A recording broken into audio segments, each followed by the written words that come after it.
if you want to build a room on your house, you might find that you get told that it has to be half a metre higher than the rest of your house or something like that because of these modelled flood levels now.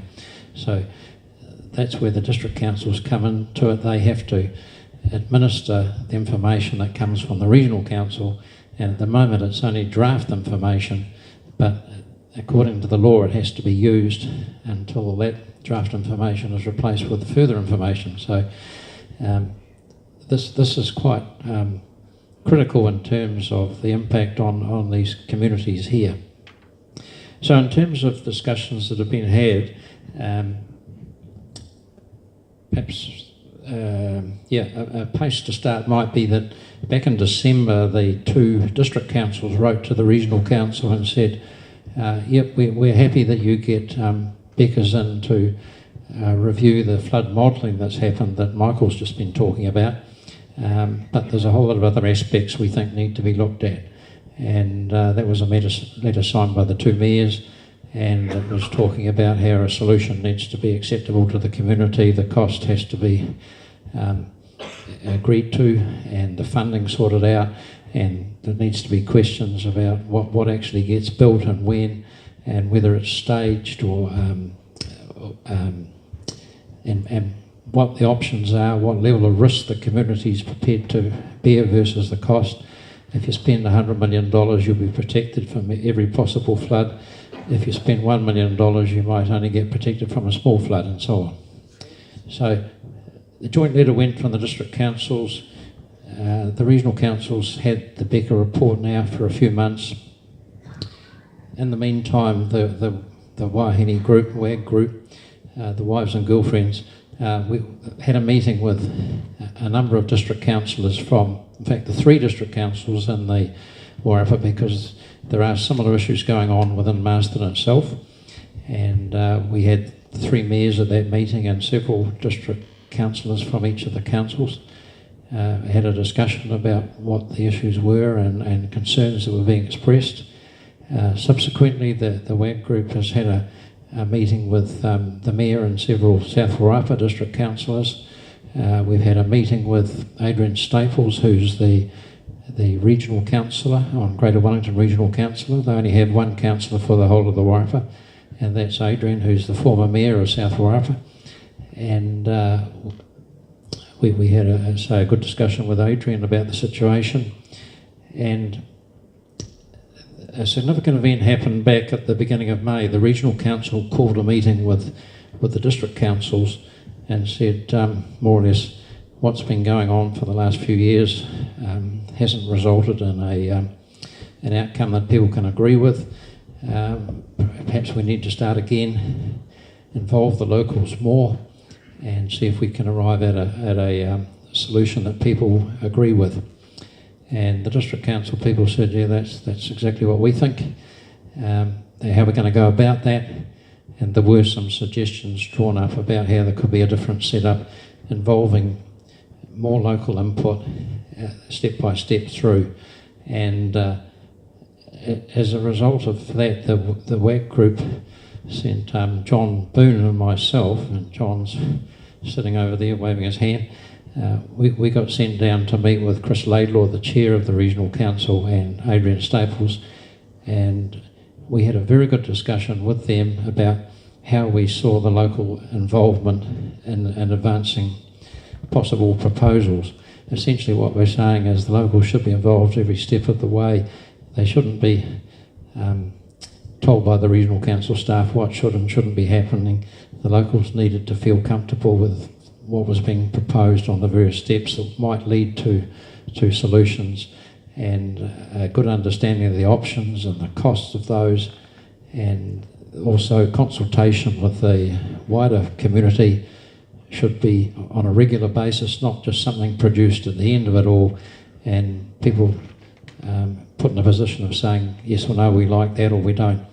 So we felt there was a need to have a much closer involvement on a much more continuous basis with the wider community, so that those who are interested could follow it through, as I say, rather than just getting something presented at the end. And so John and I had a very good reception from the chair of the regional council and from Adrian, and we're at the position at the moment where we think we've got a good possibility of getting support from the elected members of the council for a way forward. I think, to be perfectly honest with people, I think we've got a wee way to go with some of the regional council staff who in some senses are the experts in this and want to tell us how it should all work. I think we need to listen to them, and we need to question them, and we need to discuss it, and we need to think about it, but I don't think we should just automatically accept what we're told. So that's, I guess, my view on the situation, and I'll just pass over to Mike Ashby, and he can give you a bit of a view from his own perspective, and Mike's particularly been interested naturally on the people on the Carterton side of the river who under the Regional Council's proposal were going to be worse off. They were going to get more water than they presently get. I think Colin's covered virtually what I had to say, but it's all right, he's done it very well, a lot better than I would have. But over this 8 years, this Carterton, we accept we're going to get more water. If you put stop banks on the Greyhound side, that's understandable, but there has to be certain remedial actions done on the Mungatreri and the Beef Creek areas to take our ponded floodwaters away, and we feel that should be part of the scheme. Over this 8 or 9 years, there's been pretty poor consultation with the community. We've got ratepayers in the Carterton area that are going to get their houses flooded under this proposed scheme, and not all of them were even consulted. In fact, it was only in the last stages when they were actually identified, and I went and contacted some of them and realised they hadn't really had any consultation with the regional council. Some of these houses are going to be raised, some are going to have buns put around them, and these people have been living in sort of limbo for the last 8 or 9 years. Not the value of their homes is depreciated. One has sold some land at a discounted value, so it's had quite an impact. And the other thing is that the Regional Council have said that they will not reinstate or not maintain the stop bank on the Carterton side because it's perceived to be too close to the river. That would have to be retreated. That would cost another $1.5 million onto this scheme, and they are saying that the Carterton ratepayers should pay for that. I think that should be up for discussion. There's only half a dozen landowners on that side and 20 or so lifestylers, and it's a bit much to expect them to be paying for that sort of thing. So the degree of consultation over this time has caused frustration. It's caused frustration for us as a council. We've been sort of told what was going to happen, not sort of asked, and not encouraged to debate the issue.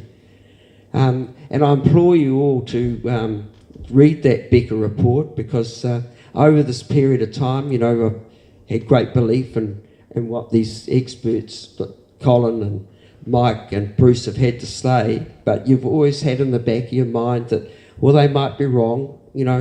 Greater Wellington, they've got a lot of brains down there, they're all engineers and everything like that.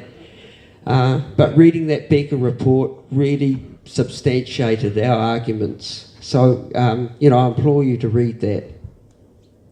Thanks. Thank you, Mike.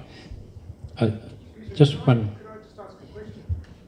I'm sort of feeling as if I'm missing the front bit of this. As a Greytown resident, ratepayer, I'm kind of not sure what does it mean to me? I'm sort of missing I'm sort of missing the front bit. I think I've got a big enough voice. I'm missing the front bit. Why should I give a toss? Oh. Yeah. I'm sorry, but that's what I'm saying. Yeah, I don't know how many others are like me that don't really understand the subject. I feel as if we're sort of jumped into the middle of it. Is that okay? Let me answer it this way. I was just going to make this point. The $10 million that was being talked about, it was proposed last year, that's for about 1,000 properties.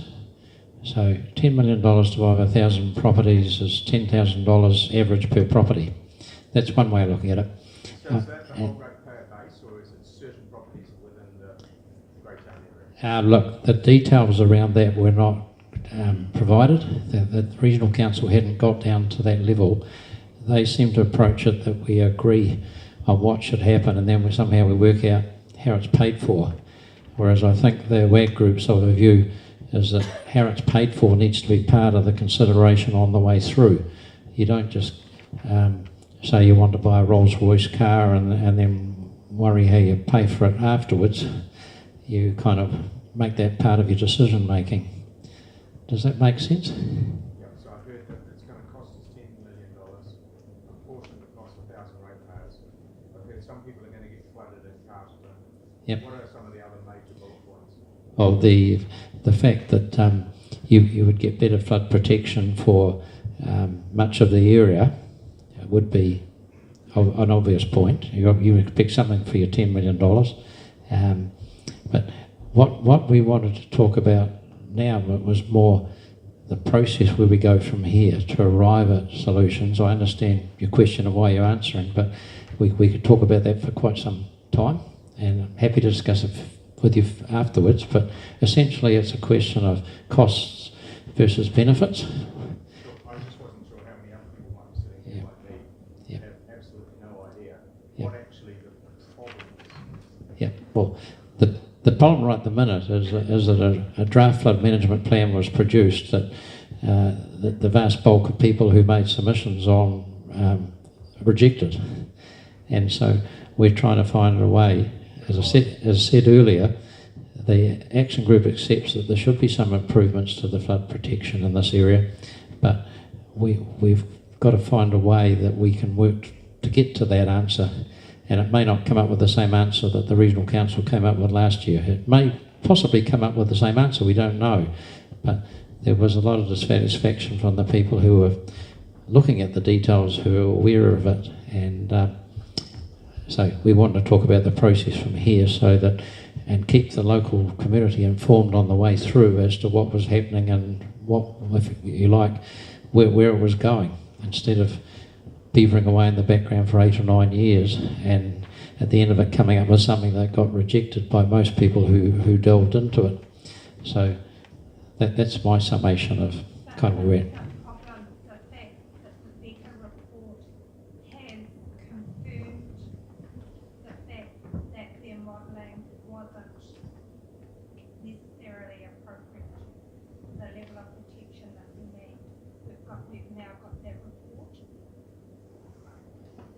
Well, that is correct, but the main thing, when this project started off in 2008, the figure bandied around was 4 to 5 million.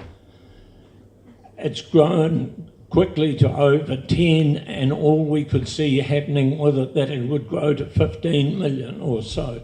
Now, the bad thing about it is that people who live in this town, who may be 60, 70 years of age, are being asked to pay for something that they may never need. Now, one of the things we said, look, if you're going to go ahead with this project like this, we need to get something like a 40 or 50 year loan on the loan. And Wellington said, no way, it's a 20-year loan, that's it. So the average section was what they were talking about, of $10,000. Over a 20-year loan. So look, that's a lot there's a lot of retired people in the town and that's why the brakes needed to go on the job. And the thing that really guts me over the whole thing, to build the exact banks that we need to do this job, is the actual construction costs are only around the $3 million. The rest is just going around the office in Wellington. And that is true, and that's where it is. We could look.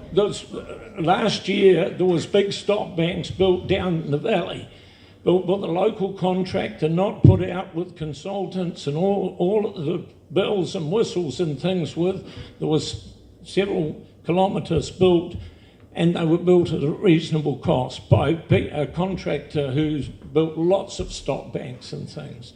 So this is why we've got to be on top of the job. If this was still being handled and mastered, and like you may remember when the Sable Stock Bank was built from the railway bridge down, and as soon as the new road bridge was completed, it was to carry on. Well, that was built for only a couple of $100,000. Well, you know, it's out of control when it just gets up into the millions like this, and that's where we've got to have this group and take the whole thing forward and really question the things that they're doing. Thank you. Okay, look, we'll move on. We can have time for comments later and also have a cup of tea.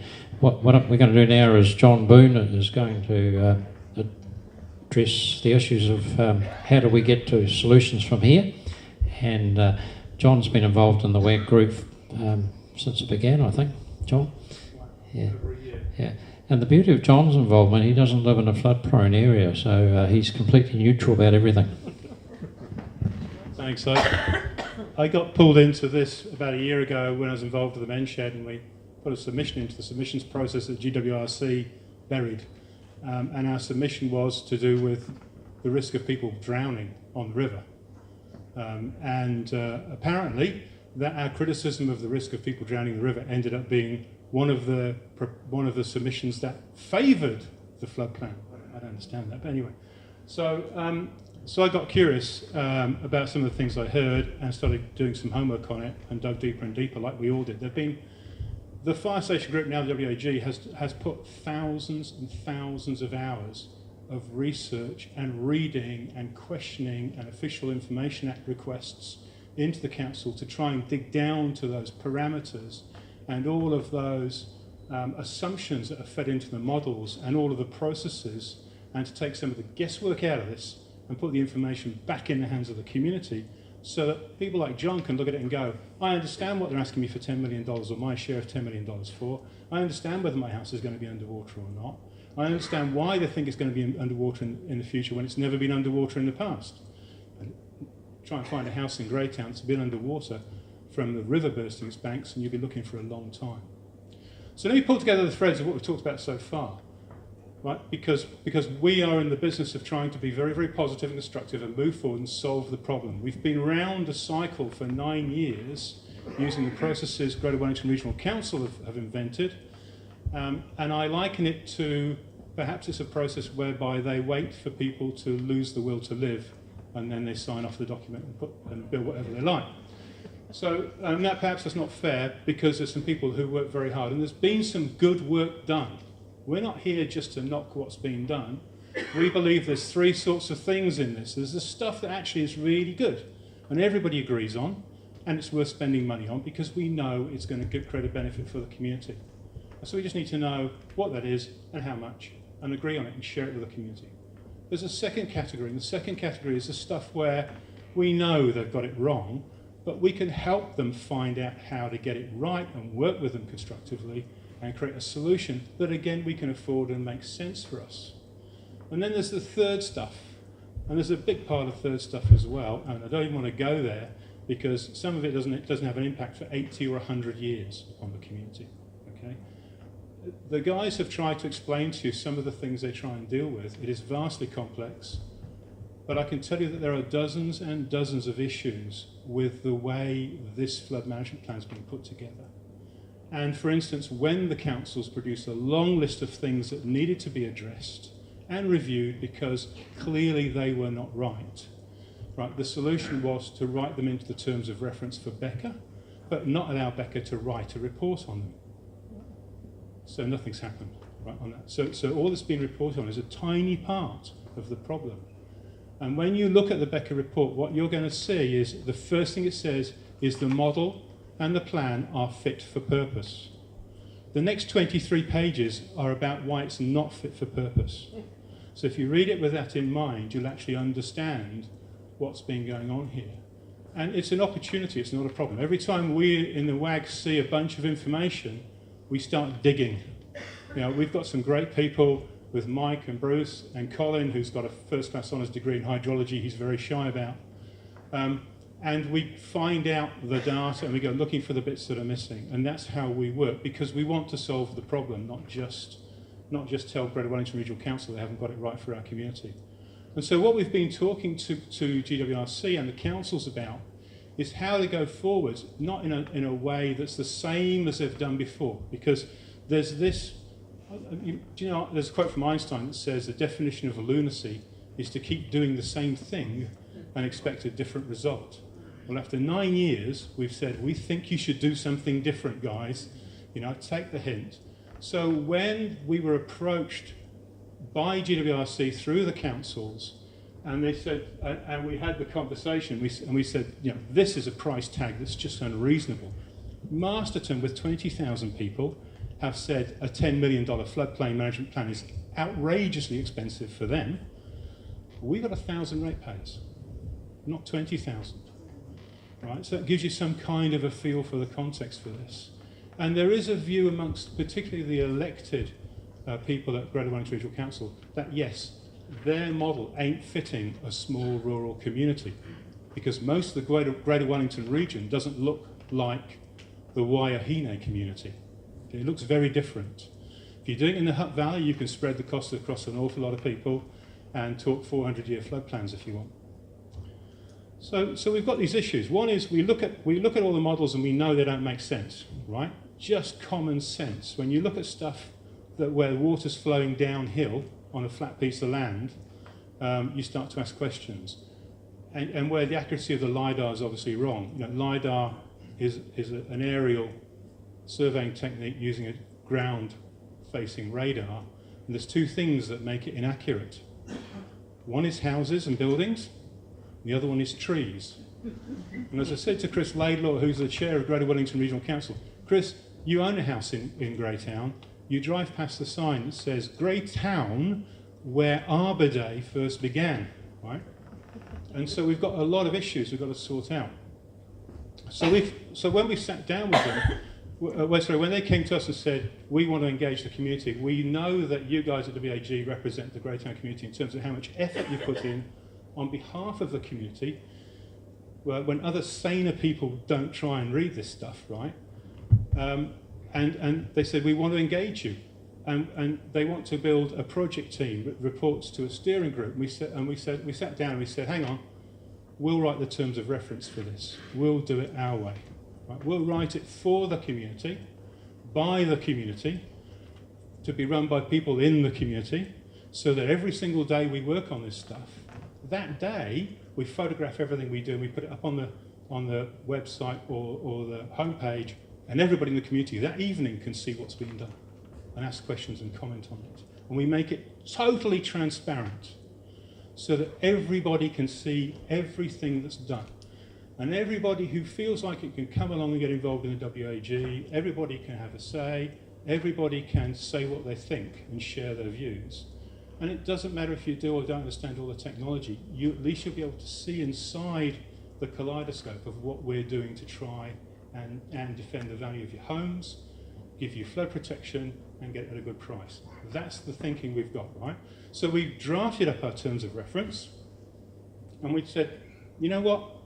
Rather than have you, GWRC, decide who you would like to put on this in the community, your friends from over the hill would like to come and be on this team for us, your officers from GWRC would like to come and be on this team for us, and you allow one or two of us to actually attend this. We said, no. Here's how we want to do it. We want to put the people that you've been hearing from who have deep expertise in the river and the community and the economics of Greytown and engineering and flood management in the team, and we'll facilitate it. We will write up the notes and we will report back to the Wairarapa Committee, which is chaired by Adrian Staples. So the reason why Colin and I went over the hill to Wellington was we took this with us, and we insisted to talk not to the guys who are the engineers doing the floodplain management plan, who have invested 9 years in us spending $10 million on this, and bless them, they've worked hard, but it ain't working for us. But we took it to Chris Laidlaw, the chair of Greater Wellington Regional Council, and to Adrian Staples. And we sat down with them and we said, you've come to us, you've asked us how to solve this, this is how you solve it, this is how we go forwards. We get involved with the community, they see everything we do, they have a voice in it, and they entrust these 4 or 5 guys, bringing other people in all the time who've got relevant expertise or knowledge, and we work through this on a consensus basis. What is it we all agree on? Great, tick, done. Right, we know what that costs. What is it we could agree on if, let's say, the LiDAR survey became accurate and we didn't mistake buildings for earth or trees? And then we could cost up, and we could see a proper flood map and see which houses would be affected. And would it get to the front doorstep or would it get higher? We can identify and work out what a 100-year flood really does look like, rather than this one that they've picked up arbitrarily and modelled from, and find the assumptions going into that model, and we could find a 100-year flood that actually made sense as a 100-year flood to Greytown, so that we're not building up flood defences for millions of dollars that we'll never use. We could look at climate change and have a conversation about the fact that climate change really kicks in about 80 years' time. It starts gradually and then hockey sticks up. We don't plan hospitals for 80 to 100 years out. We don't plan roads for 80 to 100 years out, right? So let's just have a conversation about whether we spend that money now or later. So those are the conversations we want to have with the community and with Greater Wellington Regional Council in a common sense way, totally transparently, without anybody going away and writing a different idea about what actually happened in the meeting. So we've done that. We sat down with Chris, we sat down with Adrian, and we said, what do you think? And they went, this is good, this is a completely new approach. And we got very good support from them, didn't we? And Chris undertook to take it back to his officers, his salaried officers, and talk to them. And informally, I can talk out of school and say that we've had a very positive response behind the scenes on that.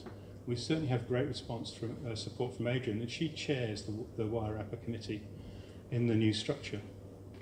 Now, we expect it to be a rough and rocky road with the guys who have invested a lot of time in building the model that doesn't work, right? So we've got to work through some stuff there. But right now, we're in a position where we can ask you if we can have your support in starting that process off. We're not going to wait for them to come back and tell us they've changed it and they want to do something different, right? And go back to the old models that have done for 9 years. We want to do it the way that we, as this community, want to do it, so that we can all see it and we can all have a say. So I get to, and we're at the end of the process. So we sat down and we said, what is it we want to talk to the community about on Thursday, right, which is about a constructive and positive way to solve the problem going forwards, rather than us just having to bore you to death with why freeboard, right, is wrong in the model. Okay? So we're asking you to have a look at this, read it through, tell us if it works for you or not, and if it does, we'll ask for a show of hands. And if you want it, this is what we will put our time into doing, rather than having a life for the next few months. We think if we use their process, it'll go for years. We think if we use our process, we're trying to talk months, not years. Okay? So, do I need to read it? Can everybody read it? Okay. So essentially we're saying the core of that team will be the people that have spoken to you tonight. We will bring in other people because we may need legal expertise, we may need more engineering expertise, we may need landholders expertise, we may need financial or economic expertise. But the amazing thing about Greytown is that we, unlike Pinehaven who have been through this, or unlike Waifetu who have been through this, we have a lot of depth of knowledge and expertise inside the community already. Right, so we're in a good position to do this, other people not so good. Has everybody had a chance to read it? Yes. Okay. Okay, I'm going to ask for questions, and then I'm going to ask people if they're interested in doing it or not. Questions?